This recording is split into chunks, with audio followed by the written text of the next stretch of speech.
É inacreditável que um centro como Minas Gerais, que tem fase ruim, o Cruzeiro tá numa fase horrorosa há muito tempo, óbvio que não tem que ter ninguém, não se discute, mas historicamente, o Fábio é uma coisa inacreditável, o Fábio não ter disputado uma Copa América como jogador do Cruzeiro, inacreditável.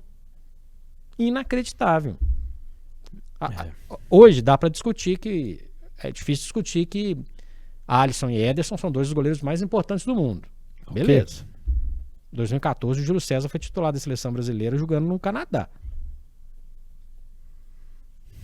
Né, assim, entre outras situações.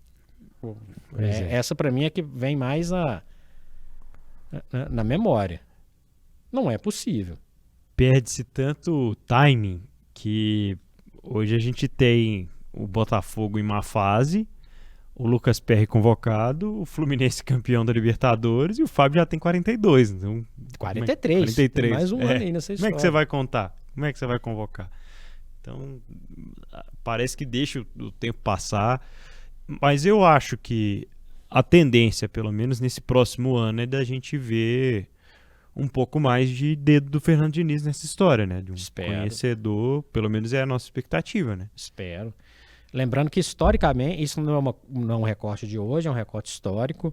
O Tostão é o primeiro mineiro aí para uma Copa do Mundo, em 66, ainda novinho, como jogador do Cruzeiro, e titularíssimo em 1970, assim como o Piazza, deslocado de volante para zagueiro. Ok. Mas é muito pouco perto da capacidade do futebol mineiro. O Dario também é campeão mundial em 70, reserva, e com toda a controvérsia a respeito da sua convocação, assim como o Fontana também, zagueiro do Cruzeiro. O Cruzeiro é campeão da Libertadores de 76. O Nelinho joga as Copas de 74 e 78, eu vi o Nelinho no final da carreira monumental. É difícil falar, não é possível que o campeão da Libertadores 76 só podia ter um jogador. Tô tentando voltar no tempo pra gente lembrar de situações. Nos anos 80 a situação era um pouquinho diferente, e aí tá um pouquinho dessa conversa de história aqui, porque acho que é legal recuperar. O Atlético teve um dos seus melhores times da sua história. Luizinho, Toninho Cereza e Éder são titulares na seleção de 82. O Reinaldo não vai. O Reinaldo joga 78, mas não joga 82. E até hoje você pode conversar com quem você quiser, inclusive com protagonistas daquela Copa. O Zico, por exemplo, sempre fala que se não fosse problemas do joelho, o Reinaldo se aproximaria do Pelé. Quem falou isso foi o Zico, não foi eu não, viu, gente? O Zico falou que é o que mais se aproximaria do Pelé. Ele não joga 82.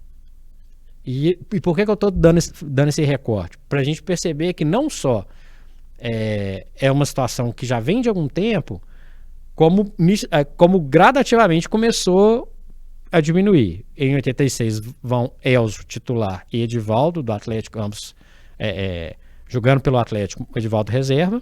E de 90 para cá é um outro futebol, uma outra história. Em 1990 ainda tem uma seleção muito formada com a base do Rio de Janeiro, que era o Lazzaroni, foi técnico do Flamengo, técnico do Vasco. Quase que uma seleção carioca, já enxertada com alguns jogadores que jogavam fora.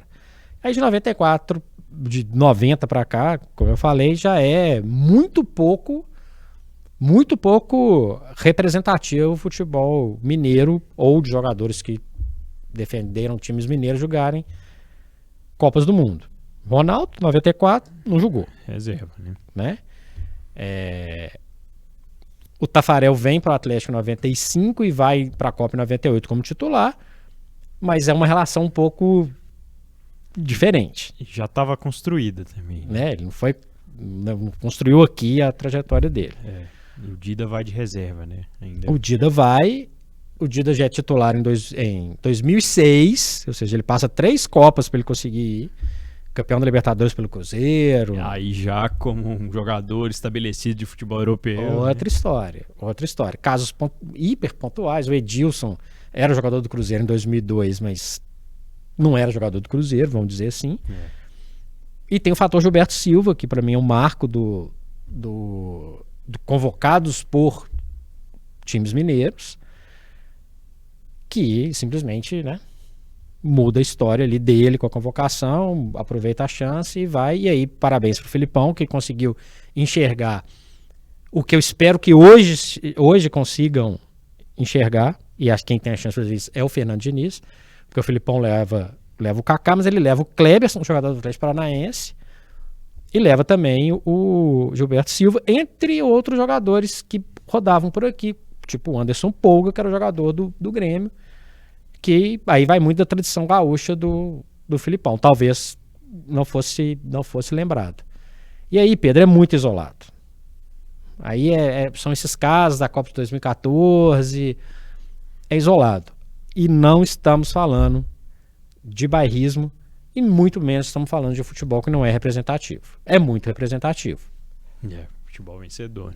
Se a gente quer recuar no tempo, eu falei de 90 para cá, então nós estamos falando de 2 Libertadores, uma de cada um, Atlético e Cruzeiro, as 6 Copas do Brasil do Cruzeiro, o Cruzeiro ganhou o Campeonato Brasileiro em 2003 também, as 2 Supercopas do Cruzeiro, as 2 Copas Conmebol do Atlético.